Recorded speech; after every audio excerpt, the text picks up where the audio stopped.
Elevator চ্যানেলে আমি তোমাদেরকে ওয়েলকাম জানাচ্ছি। যারা ম্যাকআউট ইউনিভার্সিটি থেকে বিবিএ পড়ছো এবং এই 2025 সালে যারা বিবিএতে অ্যাডমিশন নিয়েছো ফার্স্ট সেমেস্টারে স্টুডেন্টদের সচেতন করাটা আমাদের দায়িত্ব বলে আমরা মনে করি, কেননা ফার্স্ট সেমেস্টার কারোরই কোনো আইডিয়া থাকে না। প্রথম কথা, নতুন কলেজে তারা অ্যাডমিশন নিচ্ছে, ইউনিভার্সিটি সম্বন্ধেও কোনো ধারণা থাকে না। এবং এই ফার্স্ট সেমেস্টারেই কিন্তু আমাদের বিগত দিনের অভিজ্ঞতা আমরা পড়াতে গিয়ে দেখেছি বেশি সাপ্লি চলে আসছে। এবার এখন সময় যেহেতু আমাদের একদম কমে গেছে, মানে পরীক্ষা প্রায় বলতে গেলে আমাদের ফেস্টিভ্যাল সিজন বাদ দিলে প্রায় 120 দিন মতো। তাহলে যারা বিবিএ ফার্স্ট সেমেস্টারের স্টুডেন্ট, বিভিন্ন ব্যাকগ্রাউন্ড থেকে যারা আসছে, আর্টস, কমার্স, সায়েন্স, বিশেষ করে যারা আর্টস ব্যাকগ্রাউন্ড থেকে আসছে, সিলেবাস পুরো না পড়ে গেলে, সিলেবাস ভালোভাবে না আয়ত্তে আনতে পারলে, কনসেপ্ট ক্লিয়ার না হলে, যারা কলেজের ভরসায়ও বসে আছে যে কবে কলেজ খুলবে, এই এই সিচুয়েশনগুলোতে কি অসুবিধায় হতে পারে স্টুডেন্টদের, এবং যাতে তাদের সাপ্লি না আসে, এই সম্বন্ধে আমরা অ্যাডভাইস নেবো। আমাদের মধ্যে উপস্থিত আছেন মিস্টার সৌভিক দত্ত, আপনাকে ওয়েলকাম জানাচ্ছি। নমস্কার।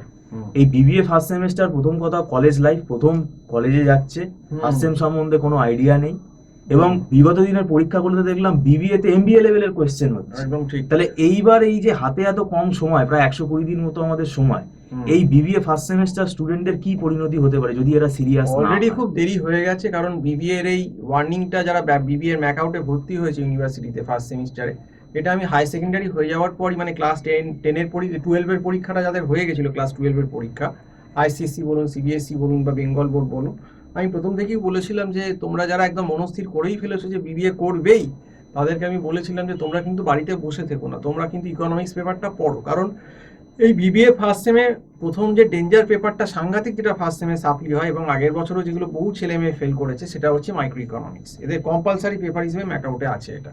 তো এই পেপারটা নিয়ে আমি ছেলে খেলা করতে বারণ করেছিলাম, প্রথম থেকে গাইড নিয়ে পড়ো। কারণ এই বিবিএ ইকোনমিক্সের আগের বছর যা প্রশ্ন আমি ফার্স্ট সেমে দেখলাম, ওটা এমবিএ থেকেও কোশ্চেনটা টাফ লেভেলের ছিল এবং প্রচুর syllabus, demand, supply, elasticity of demand, তার সঙ্গে আপনার তার সঙ্গে ইনডিফারেন্স কার্ভ, বাজেট লাইন, হ্যাঁ, সাপ্লাই কার্ভ, তারপর income consumption curve, price consumption curve, production cost, market অঙ্ক ফঙ্ক, গ্রাফ অঙ্ক, ডেরিভেশন, ক্যালকুলাসের অ্যাপ্লিকেশন, সমস্ত কিছু এই মার্কেট ইকোনমিক্সে কাজে লাগবে।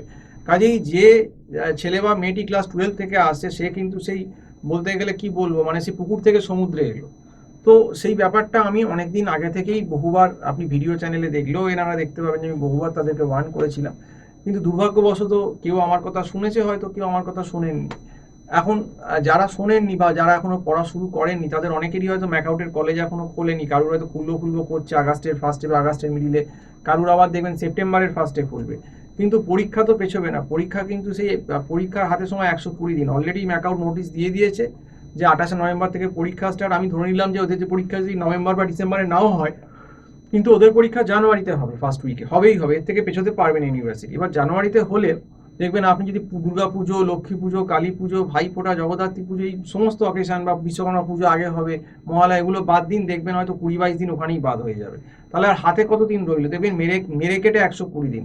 আর এই 120 দিনে মেরে কেটে আজ যাই হোক ইকোনমিক্স হয় না, মাইক্রো ইকোনমিক্সের এত সিলেবাস হয় না। এবারও আরও বহু ছেলে মেয়ে দেখবেন চাপড়ি খাবে। কারণ দেখুন, আমার বলার কথা বলছি, অনেকে ভাবেন যে কেউ স্যার পয়সার জন্য বলছেন, কেউ ভাবেন ভয় খাওয়াবার জন্য বলছেন, নানা গার্জেনের নানা মত। তারা আবার ভাবে কলেজকে এতগুলো পয়সা দিয়েছি, নিয়ে আবার কি বলছেন। কিন্তু বেসিক্যালি কলেজগুলোর অবস্থাও বেশিরভাগ ক্ষেত্রে আমরা জানি যে কলেজে কি পড়াশুনো হয়, সেগুলো নতুন করে বলা নেই, সেগুলো স্টুডেন্টরাই বলে যে কলেজে কি ক্লাস হয়। আর কলেজে কখনো সম্ভব না যে ইন্ডিভিজুয়াল অ্যাটেনশন দেওয়া। অনেকেই বিবিএতে বিভিন্ন বিভিন্ন বিভিন্ন ব্যাকগ্রাউন্ড থেকে আসে, কেউ আর্টস থেকে আসছে, কেউ সায়েন্স থেকে আসছে, কেউ কমার্স থেকে আসছে। এবার যারা তুমি আর্টস বা সায়েন্স থেকে আসছে, তারা তো মাইক্রোর কিছুই জানে না। আর কমার্স থেকে এলেও এই ইকোনমিক্সের যা লেভেল, বিবিএ লেভেলে যা কোশ্চেন হচ্ছে, সেও যে খুব সুবিধা করতে পারবে তা না, তাকেও কিন্তু শিখতে হবে, অ্যাপ্লিকেশন নিতে হবে। তো এই জন্যই বললাম এখন থেকেই পড়ো, এখন থেকে পড়া মানে পাস করার জন্য পড়া। ভালো নম্বর পাওয়া এখন আর 3-4 মাস পরে ভালো নম্বর পাওয়া খুব শক্ত ইকোনমিক্সে। কিন্তু যাতে সাপ্লিটা না হয় সেটা ঠেকাবার জন্য আমি বলবো যে কোনো প্রফেশনাল লোক বা গাইডলাইন ধরে, এখনো টাইম আছে, যদি পাস করতে চাও একটা কোনো প্রফেশনাল টিচারকে ধরে তোমরা কিন্তু পড়ো। এটা যারা ভিডিও দেখছেন, গার্জেন বা স্টুডেন্ট যেই হোক, আমি কিন্তু তাদেরকে বলছি, গার্জেনকেও বলছি, স্টুডেন্টকেও বলছি। আপনি নিশ্চয়ই দেখতে পারেন, আপনার যদি চেনা জানা কোনো আমাদের এখানেই আসতে হবে এরকম কোনো একবারও বলছি না। আপনি যদি বা কোনো টিচার আপনার সন্ধানে থাকে, অন্তত গাইডটা নিয়ে অন্তত পাসটা করান, এটাই আমি বলছি। আর যদি কোথাও না পান, তাহলে যদি মনে করেন, আমি বলছি না আমার কাছে আসতেই হবে, আমাদের কাছে, এটা বারবার বলছি, তাহলে আমার যে নাম্বারটা আছে 9831044518, এই নাম্বারে হোয়াটসঅ্যাপ বা ফোন করে কথা বলবেন, বলে দেবো। কিন্তু এখন আর হয়তো আমি আর আগস্টের 10-12 তারিখের পর আর আমরা নেওয়া বন্ধ করে দেবো, কারণ আমাদের যে ব্যাচটা চলছে তাদের অনেকটাই সিলেবাস, আমাদের তো প্রত্যেক দিন প্রায় সপ্তাহে 5 দিন 6 দিন ক্লাস হয়, আমাদের সিলেবাসটা অনেকটা এগিয়ে গেছে, কাজে এখন নতুন করে নেওয়াটা কাউকে খুব চাপের। তো আজকে এই অবধি বলেই শেষ করছি। সম্পূর্ণ ভিডিওটা দেখার জন্য অসংখ্য ধন্যবাদ। নমস্কার।